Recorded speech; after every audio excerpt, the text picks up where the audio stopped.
Canada heeft zojuist tegen Amerika gezegd opzij te stappen. En de hele westerse wereld heeft het gehoord. Dinsdag 3 februari 2026. Montreal vroeg geen toestemming. Ze verklaarden de stad, waarvan iedereen dacht dat ze in Amerika's schaduw zou blijven, heeft zich zojuist gepositioneerd als het financiële commandocentrum voor de volledige defensie. Apparatuur van de NAVO. We hebben het over de bank, die miljarden aan militaire projecten in 40 landen zal financieren. In Canada zegt dat die op hun grond thuis hoort. Nu, wat ik je ga laten zien, verandert. Alles wat je dacht te weten over hoe westerse macht werkelijk werkt. Want 70 jaar lang was de formule simpel. Amerika huisvest het geld. Amerika neemt de beslissingen.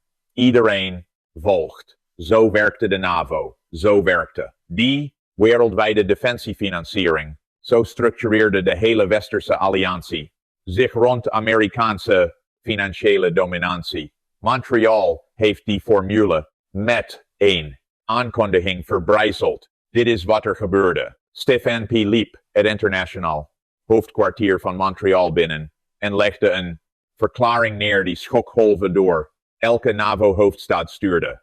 Montreal staat alleen in Canada als de stad die alle winnende voorwaarden biedt om de Defense, Security and Resilience Bank te huisvesten. Niet, we hopen te concurreren. Niet, we zouden vereerd zijn om overwogen te worden. Montreal zei, wij zijn het. En toen onderbouwden ze met iets wat Washington niet zag aankomen. Bijna 70 internationale organisaties die al in de stad actief zijn. 6 kantoren van de Verenigde Naties. De NAVO's, Centrum voor Klimaatverandering en Veiligheid, dat daar al is gevestigd.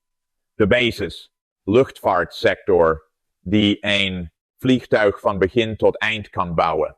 Financiële infrastructuur, die kan wedijveren met alles in Noord-Amerika. Maar hier wordt het ingewikkeld, want Montreal staat niet alleen. Toronto sprong in de strijd. De premier van Ontario, Doug Ford, gaf zijn volledige steun aan Toronto's bod. Dezelfde bank, dezelfde competitie. Canada tegen Canada. Wacht, het wordt erger. Ottawa stapte de ring in. Vancouver diende zijn voorstel in. 4 grote Canadese steden, allemaal die tegen de NAVO zeggen, kies ons, kies Canada, maar kies specifiek ons boven de en van u. Van u feiten NAVO-perspectief is dat feiten precies wat je wilt. Concurrentie zorgt voor betere aanbiedingen, sterkere infrastructuur, agressievere prikkels. Maar vanuit Amerika's perspectief is dat een probleem, omdat deze competitie iets onthult wat Washington liever stilhield. Canada wacht niet langer op Amerikaanse goedkeuring voor financiële strategie. Ze vragen niet of ze mogen deelnemen aan wereldwijde financiële beslissingen. Ze eisen dat ze zijn waar die beslissingen worden genomen. En ze onderbouwen dat met infrastructuur, expertise en politieke wil die niemand zag aankomen. Dit is het deel dat me gisteravond wakker hield. De derde federale regering in Ottawa koos geen kant tussen de steden. In plaats daarvan wezen ze Isabel Houdon aan om alle Canadese belangen in het biedingsproces te vertegenwoordigen. Dit is wie zij is. Voormalig ambassadeur in Frankrijk, voormalig voorzitter van de Canadian Chamber of Commerce, huidig CEO van de Business Development Bank of Canada met $40 miljard aan activa. En iemand die precies begrijpt hoe premier Mark Carney over financiële soevereiniteit denkt, want daar gaat dit echt over. Mark Carney werd niet tekslid premier om alleen de status quo te beheren. Hij keerde terug naar de Canadese politiek in maart 2025 met een visie. 1. Omvattende herstructurering van Canada's rol in de westerse financiën, van financiële afhankelijkheid van Amerikaanse instellingen naar financiële partnerschap met Amerikaanse instellingen. En waar passend financiële concurrentie met Amerikaanse instellingen. Het bod op de KPOP met Defense, Security and Resilience Bank is die de helderste uitdrukking van die visie tot nu toe. Canada vraagt de NAVO niet om hen op te nemen in financiële beslissingen. Canada positioneert zich om te zijn waar die financiële beslissingen worden genomen. En wat er daarna gebeurde bewijst dat dit niet alleen politiek theater is. De premier van Quebec, François Legault, steunde Montreals bod. Burgemeester Saraya Martinez Ferrada schaarde zich er publiekelijk achter. Minister Christopher Skeet gaf Quebec's volle steun eraan. Standaard politiek protocol tot nu toe. Maar toen steunden beide kandidaten voor het leiderschap van Coalition Avenir Quebec, Bernard Drainville aan, Christine Frechette, het bod onmiddellijk, nog voordat hun leiderschapsrace überhaupt was beslist. Dat is geen politiek. Dat is consensus. Quebec's volledige politieke establishment over factielijnen heen. Dat zegt, deze bank is belangrijker dan partijdige positionering. Dit is Canada's moment en ze laten interne verdelingen het niet verpesten. Nu, hier is wat niemand bespreekt. Deze bank is geen symbolisch NAVO-kantoor. De Defense, Security and Resilience Bank is die instelling die is ontworpen om militaire projecten in alle lidstaten te financieren. Hier wordt miljarden aan defensie, infrastructuuruitgaven gecoördineerd. Hier worden inkoop, beslissingen gefinancierd. Wanneer Polen radarsystemen nodig heeft, komen ze hier. Wanneer Noorwegen Arctische surveillance nodig heeft, komen ze hier. Wanneer een van de 40 NAVO en Indo-Pacifische landen kapitaal nodig heeft voor F-35 aankopen, cyberdefensienetwerken of dual-use technology, komen ze naar deze bank. Wie deze instelling huisvest, krijgt niet alleen prestige, ze krijgen nabijheid tot elke grote defensie-date, contractbespreking in de Westerse alliantie. Ze krijgen de financiële inlichtingen die voortkomen uit het zien waar geld naartoe stroomt voordat het stroomt. Ze krijgen de relaties die ontstaan wanneer defensieministers en inkopie functionarissen voortdurend in jouw stad zijn voor vergaderingen. Wall Street begreep dit meteen. Frankfurt en Londen ook. En daarom veel Montreal's agressieve positionering. Iedereen op. Hier wordt het verhaal echt interessant. Want Canada kwam niet alleen opdagen met ambitie. Ze kwamen opdagen met infrastructuur waarvan niemand wist dat ze die hadden gebouwd. Montreal's pitch aan de NAVO is niet theoretisch. Het is operationeel. De stad huisvest nu al bijna 70 internationale organisaties. Ze draaien al 6 VN-kantoren. Ze beheren al en de VN jaren het NAVO-centrum voor klimaatverandering en veiligheid als Center of Excellence. Dit is geen stad die nog moet leren hoe je multilaterale instellingen moet beheren. Dit is een stad die dat al doet, terwijl iedereen naar New York en Brussel keek. En dan is er de luchtvaartsector. Montreal is de enige plek in Noord-Amerika waar je een volledig vliegtuig van begin tot eind in één stad kunt bouwen. Bombardier zit daar.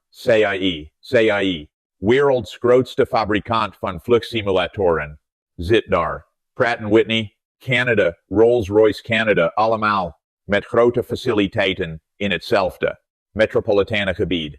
Wanneer NAVO inkoop, functionarissen defensie, luchtvaartprojecten moeten beoordelen, zijn ze al vertrouwd met Montreal's capaciteiten. Maar dat is niet eens het echte verhaal. Het echte verhaal is wat deze competitie onthult over Canada's defensie-nordy, industrie-basis transformatie. Decennia lang liepen Canadese defensiebedrijven tegen een muur. Banken wilden ze niet. Te riskant. Niet onze sector. Reputatie. Zorgen. Defensie-aannemers in Canada werden letterlijk gedebankt alleen omdat ze in de defensiecategorie zaten. Er komen berichten binnen dat Kevin Reed, voorzitter van de Defense, Security and Resilience Bank Development Group in federaal comité, precies dit vertelde. Bedrijven raakten bankrelaties kwijt.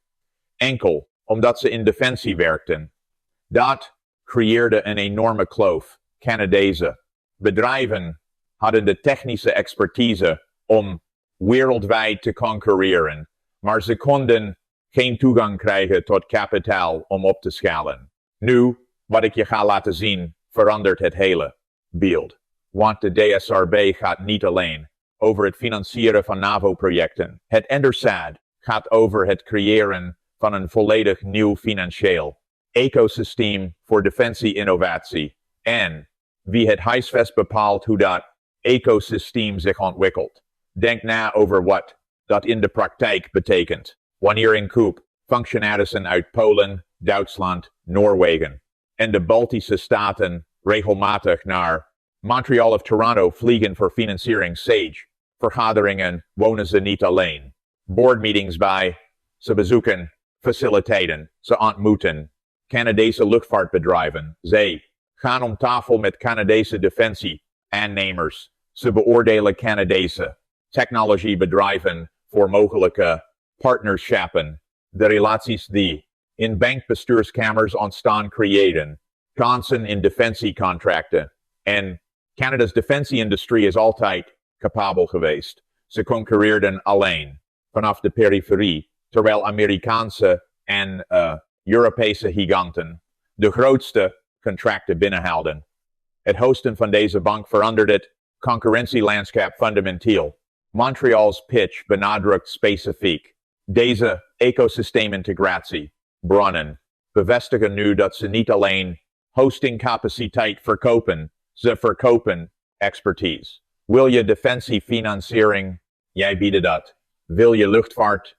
Expertise om technische voorstellen te beoordelen, die hebben wij. Wil je financiële modellen die precies militaire inkooptijdlijnen begrijpen? Dat doen we al decennia. Wall Street biedt kapitaal. Montreal biedt kapitaal. Plus strategische defensiekennis. Dat is een totaal andere waardepropositie. En Washington beseft stilletjes iets ongemakkelijks. Als Canada deze bank met succes huisvest, is de volgende logische stap het uitbreiden van Canadese betrokkenheid bij de overige financiële access. Infrastructuur van de NAVO. Het NAVO-infrastructuur ND. Fonds. De defensie-investeringspledge. Mechanismen. De gezamenlijke inkoopprogramma's. Elk van deze staat voor miljarden aan jaarlijkse stromen. Elk creëert kansen voor de financiële sector van het gastland. Elk bouwt relaties die doorwerken naar bredere economische invloed. En elk is historisch beheerd via Amerikaanse of Europese centra, waarmee traditionele machtshierarchieën in stand bleven. Canada, dat de DSRB huisvest, breekt dat patroon niet alleen. Het en precedent.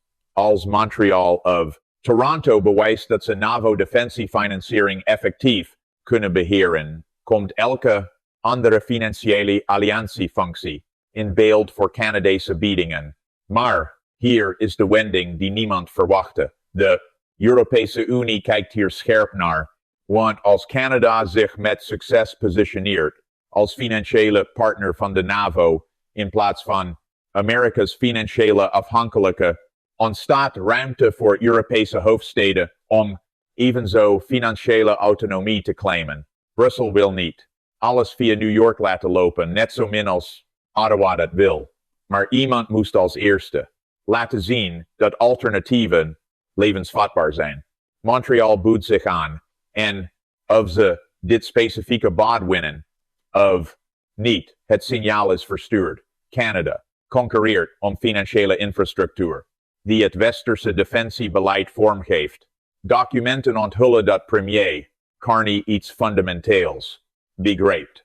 Militaire soevereiniteit zonder financiële soevereiniteit is onvolledig. Je kunt de best getrainde troepen hebben, de meest geavanceerde uitrusting, de sterkste allianties. Maar als je afhankelijk bent van de financiële instellingen van een ander land om je defensie te financieren, ben je niet echt soeverein. Dit bankbod gaat over het veranderen van die vergelijking. Niet alleen voor Canada, maar voor de hele alliantie.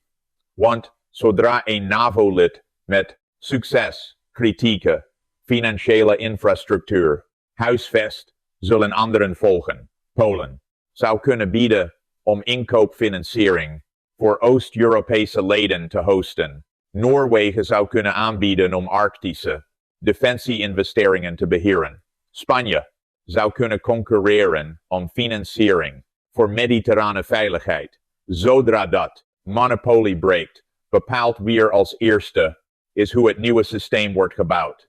First movers doen niet alleen mee, zij stellen de regels. Dat is wat Canada nu doet. Dit is wat dit Montreal bood vertegenwoordigt.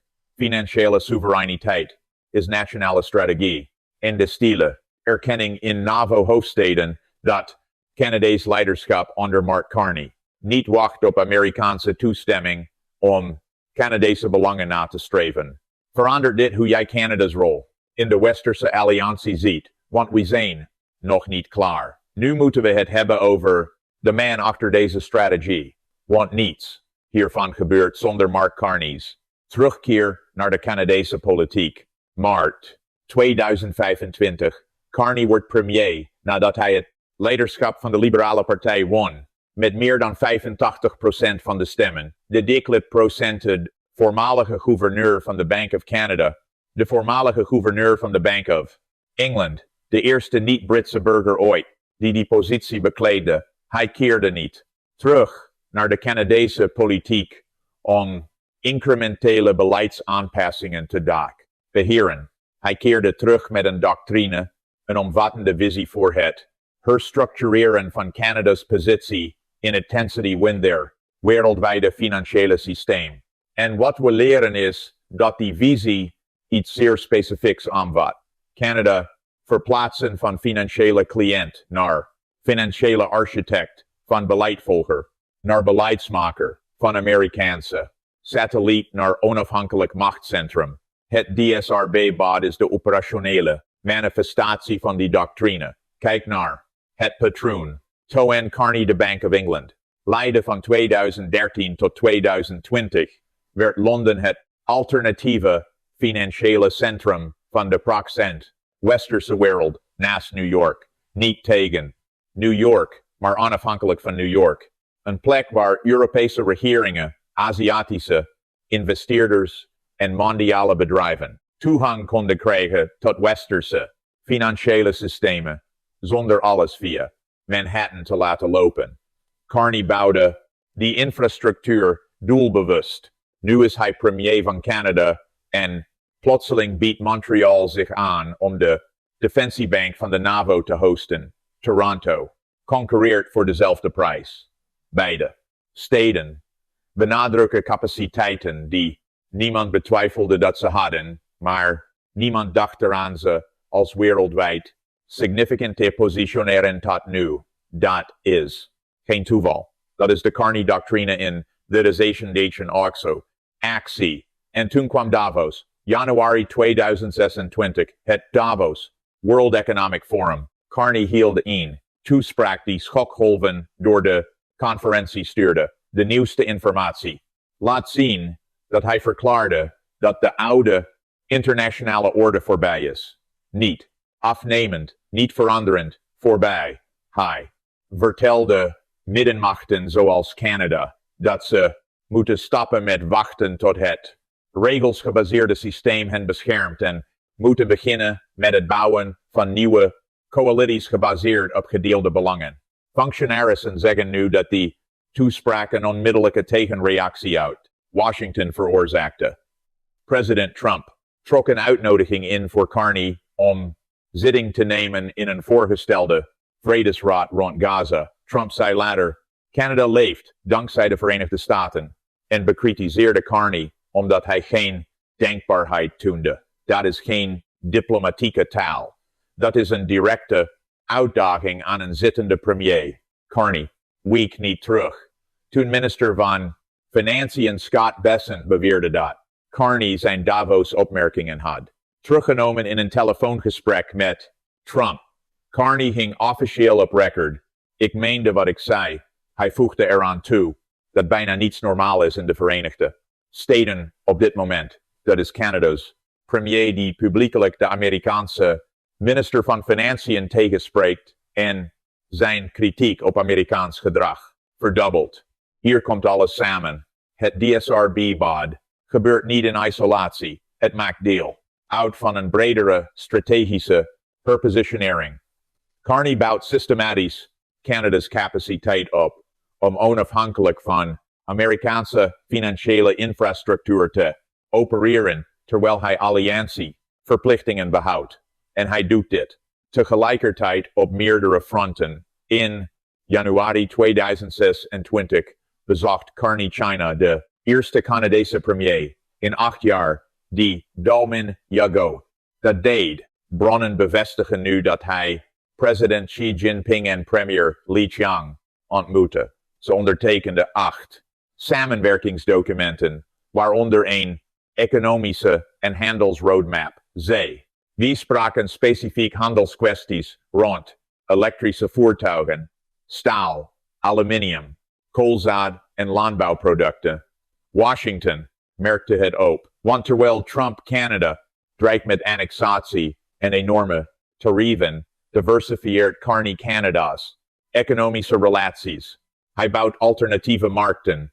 Hij creëert financiële partnerschappen die de afhankelijkheid van Amerikaanse handel verminderen. Dat is de Carney-doctrine in praktijk. Wacht niet tot Amerikaans beleid stabiliseert. Bouw systemen die werken, ongeacht Amerikaanse chaos. Het DSRB-bod past perfect in dit patroon.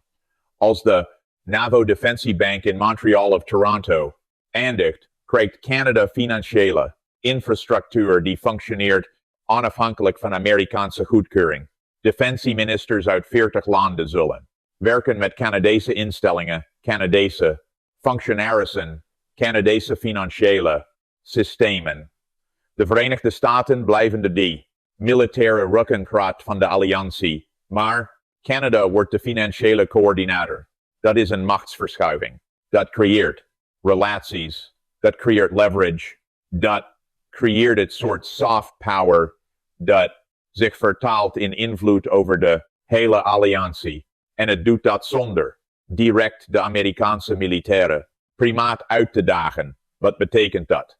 Washington het niet kan framen als ontrouw of free riding. Dat is briljante strategische positionering. Carney bouwt Canadese macht in de ruimtes die Amerika niet bezet met methoden waar Amerika geloofwaardig geen bezwaar tegen kan maken. Hoe argumenteer je tegen het hosten van een bank? Hoe beweer je dat? Dat de alliantie bedreigt? Dat kan niet. Daarom is Washingtons reactie grotendeels stille frustratie geweest in plaats van open tegenstand. Maar hier is de wending die alles verandert. Als Canada slaagt met dit model geldt het precedent. Overal, het NAVO Innovation Fund zou in Polen gevestigd kunnen worden. Arctic Defense Coordination zou via Oslo kunnen lopen. Mediterrane veiligheidsfinanciering zou vanuit Madrid kunnen opereren. Elk zou dezelfde logica volgen die Canada nu en die gebruikt. We hebben de expertise. We hebben de infrastructuur. We zijn een betrouwbare bondgenoot. Wij zouden de instelling moeten hosten. Zodra dat patroon zich vestigt, lost de Amerikaanse financiële centraliteit in de NAVO op. Niet door confrontatie, door distributie. Macht verschuift niet naar één enkel alternatief centrum. Het fragmenteert over meerdere hoofdsteden die elk verschillende aspecten van alliantieoperaties beheren. Washington blijft belangrijk, maar niet langer monopolistisch. Dat is de echte transformatie die we zien.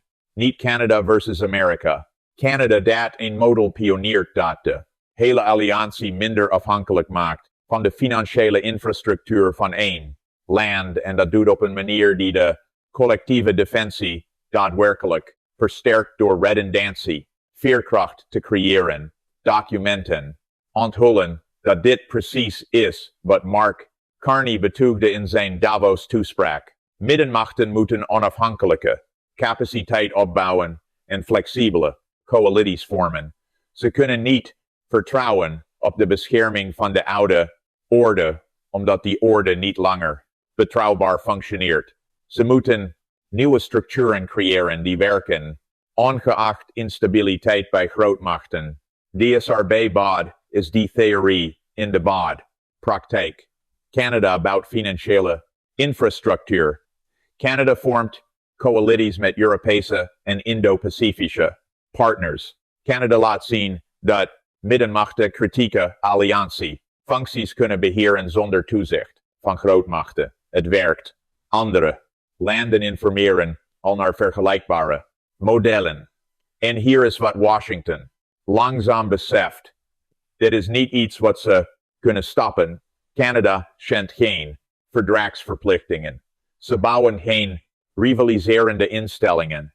Ze concurreren voor officiële NAVO-infrastructuur met legitieme argumenten over capaciteit en betrokkenheid. Als Amerika het probeert te blokkeren, lijkt het alsof ze nationaal belang boven alliantie solidariteit plaatsen.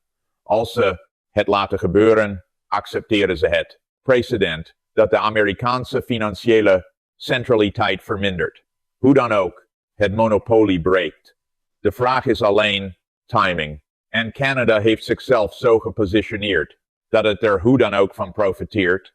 Want zelfs als Montreal of Toronto dit specifieke bod niet wint, hebben ze capaciteiten en ambities getoond die toekomstige competities zullen vormen. Functionarissen zeggen nu dat Kevin Reed, de DSRB-ontwikkelingspresident, gelooft dat Canada een echt goede kans heeft om te winnen. Royal Bank of Canada was de eerste wereldwijde bank die zich als ontwikkelingspartner aansloot.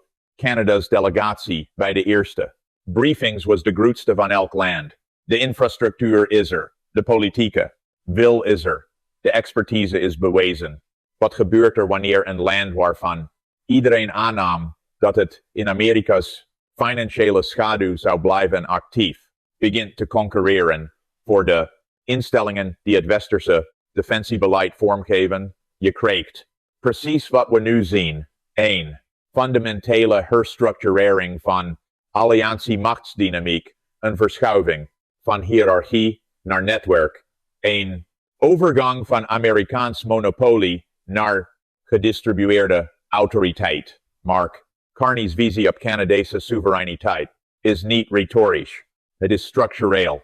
Het is geduldig. Het is professioneel. En het werkt. Het DSRB-bod is slechts het meest zichtbare voorbeeld van een bredere strategie die zich al maanden ontwikkelt.